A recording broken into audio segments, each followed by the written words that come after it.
Hello students, I Shivani Sharma welcome you again in the world of virtual learning. Hope you all are fine, staying home and taking your good care, right? Okay, so students, as you know, in the previous video we have discussed about our chapter 5, that is coal and petroleum. Related to that chapter, I'm having here new chapter for you of class 8, that is chapter 6, combustion and flame. Okay students, as you know, in the previous video we have discussed about the coal, petroleum, diesel, kerosene, LPG, etc, right? Students, as we know, we get heat accompanied by light on burning a fuel, right? We use different kind of fuels for different purposes at home, in industry, and for running automobiles. We use coal and LPG as fuel in our home, right? Petrol and CNG for running automobiles. So we know that, you know, some substances burn and do not burn at all, right? So some substances like candle and wood burn with flame, whereas some substances like coal do not burn with flame. As we know, we need fire to cook, right?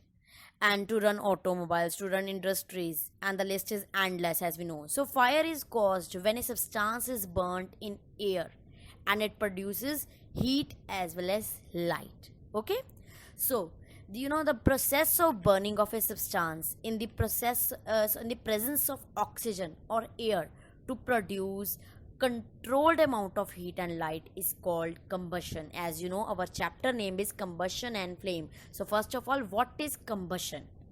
It's a process of burning a substance in the presence of oxygen to produce heat and light. Okay, when something burn in the presence of air to give heat and light, that is called combustion. Okay, as in class 7th we have done the activity of burning a magnesium ribbon, right?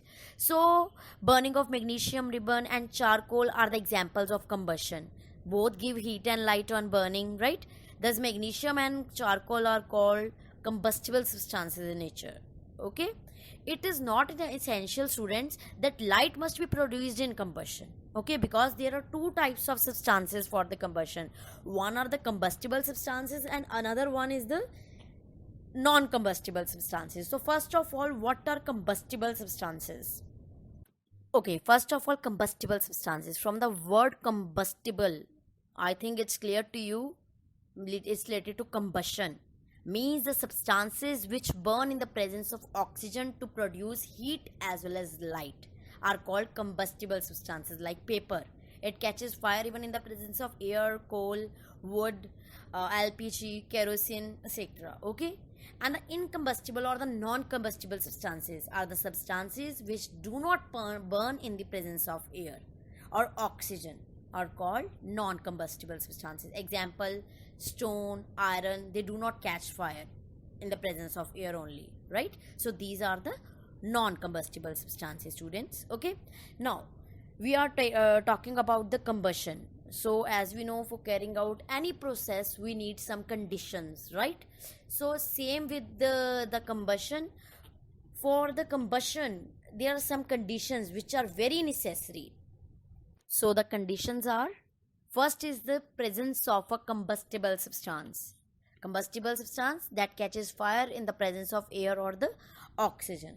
So that presence, substance requirement is the main necessity for the combustion. Okay, as you know, the process of combustion cannot occur without a combustible substance. Okay, so second condition is the presence of the supporter of combustion. Now you know the definition. What is the supporter of the combustion? Who is the supporter of the combustion? That is air or the oxygen. They are the supporter of the combustion, because without air or the oxygen, the combustion can't take place. Okay, we will do one activity related to this even. So here is one activity, students, given in your book, that is activity 6.2, which is on page number 65. So with this activity we can prove that the air is necessary for combustion. So what you will do for in this activity? Okay, you will take two beakers, okay, and two candles, two beakers and two candles. Okay, and a matchstick you require, and a plate. Okay, first of all, you will light a candle on a plate and cover the burning candle with a glass. Okay, and you will cover one candle with the glass and one candle keep it as it is without covering, means you will not cover it with the glass. Okay, so what you will observe while doing this activity, you will observe that the candle stops burning after some time. The candle burn as long as oxygen is present in the inverted tumbler. The supply of fresh air to the burning candle is cut off by an inverted tumbler. So when all the oxygen of the tumbler inside it means used up, the burning stopped and the candle extinguished. Okay, so this shows that the oxygen, as you know, the candle which is uncovered, it continues burning, and the candle which is covered with the glass, it stops after burning after some time due to the absence of oxygen, because the oxygen which was present in the glass, that was used off.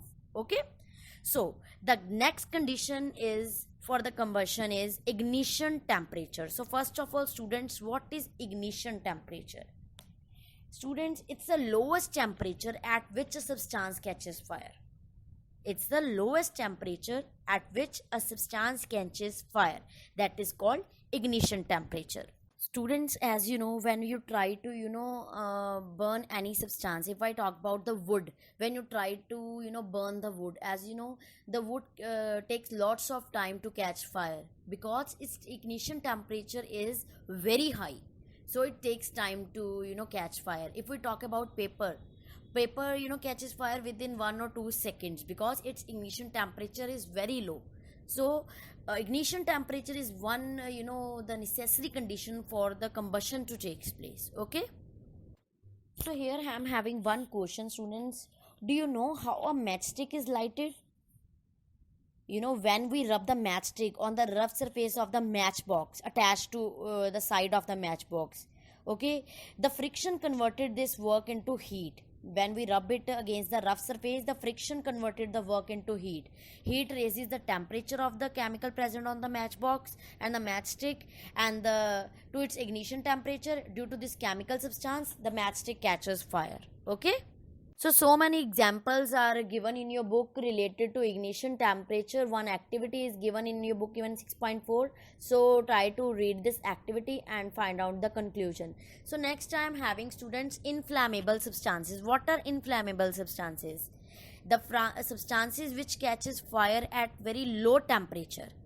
Matlab, those catches fire very easily or abruptly, we can say, like CNG, LPG, petrol. These are the some highly inflammable substances. Okay, so next I'm having students the types of combustion. So there are three types of combustion: rapid combustion, spontaneous combustion, and the explosion. So first of all, what is rapid combustion? Students, rapid combustion is a form of combustible substances in which large amount of heat and energy is released. Okay, it's a type of combustion means in which the substance catches fire abruptly or rapidly. Okay, and heat and light is released in this. So, and the next I'm having spontaneous combustion. Spontaneous combustion is the outbreak of fire without any application of heat or external source. Means when substances exposed to air catches fire on their own, like a white phosphorus, when they left open in the air, students, it start burning on its own. Okay, that is spontaneous combustion, जिसका कोई reason नहीं होता fire catch करने का. So next time having explosion. Okay, as we know, it's a fast combustion reaction in which large amount of heat, light, as well as sound is produced. That is explosion. Okay, so as we know, on Diwali we ignite crackers. It bursts with suddenly with explosive sound, heat, as well as light. So this is called explosion. Sometime explosion may occur also by applying pressure. Okay, in which heat, light, and sound is produced. That is called explosive combustion. Okay, so these are the three types of combustion: rapid combustion, spontaneous combustion, and the explosion. The example of rapid combustion is LPG, CNG, means they easily catch fire. Okay, and the spontaneous combustion, phosphorus is there. For explosion we are having crackers. So these are the examples for the different types of combustions.